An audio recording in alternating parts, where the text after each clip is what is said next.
Welcome to steno dictation. Dictation 5 second बाद शुरू होगा।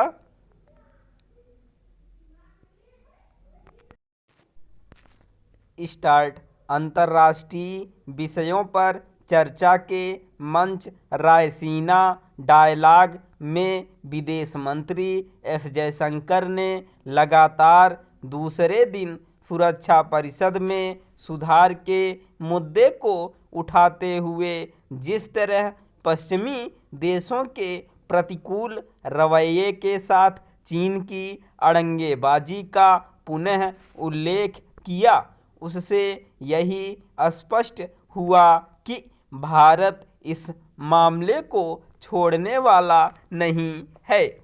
जैसे जैसे भारत का कद बढ़ रहा है, वैसे वैसे वह सुरक्षा परिषद में सुधार की आवश्यकता को जोर शोर से रेखांकित कर रहा है।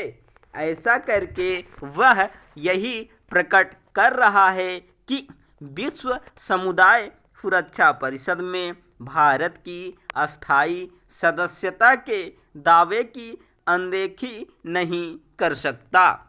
यह ठीक है कि सुरक्षा परिषद के 5 अस्थायी सदस्यों में से अमेरिका, ब्रिटेन, फ्रांस, रूस समय समय पर भारत की दावेदारी का समर्थन करते रहे हैं, लेकिन जहां वे इस संस्था में सुधार के लिए जरूरी प्रतिबद्धता का परिचय नहीं दे रहे हैं, वहीं चीन यह चाहता ही नहीं कि भारत को अस्थायी सदस्यता मिले।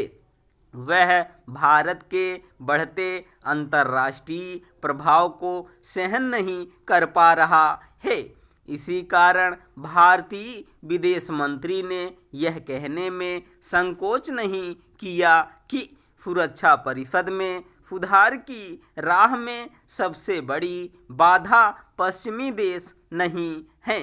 इसमें संदेह नहीं रह जाता कि उनका स्पष्ट संकेत चीन की ओर ही है। विश्व व्यवस्था के लिए खतरा बना चीन अपनी संकीर्णता का परित्याग शायद ही करे, लेकिन अन्य प्रमुख देशों को तो यह समझना ही होगा कि यदि सुरक्षा परिषद में सुधार नहीं हुआ तो यह संस्था अपना प्रभाव पूरी तरह खो देगी। वह पहले से ही वैश्विक समस्याओं का समाधान करने में विफल और असहाय साबित हो रही है।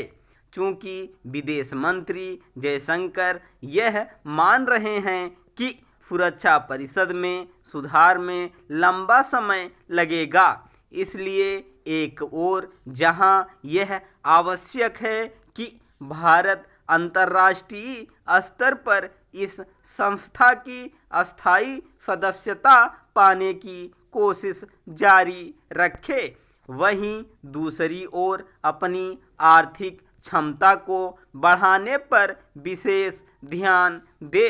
भारत को अंतर्राष्ट्रीय स्तर पर अपनी आर्थिक सामर्थ्य बढ़ाने के साथ अपनी सामाजिक सांस्कृतिक क्षमता को भी और अधिक सुदृढ़ करना होगा।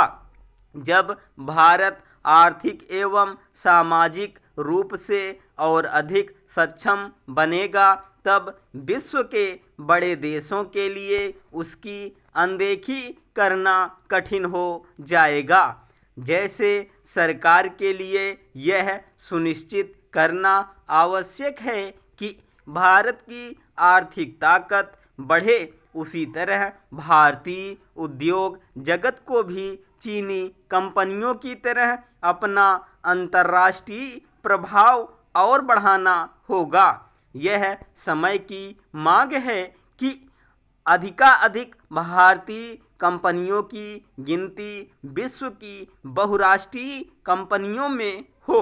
इसी के साथ भारत के लोगों को भी अपने कार्य व्यवहार को लेकर और अधिक सजग रहना होगा, क्योंकि आज के युग में किसी देश की पहचान उसके नागरिकों के आचरण से भी बनती है। वास्तव में भारत जितना समर्थ बनेगा, वह सुरक्षा परिषद की अस्थायी सदस्यता का उतना ही स्वाभाविक दावेदार होगा। स्टॉप।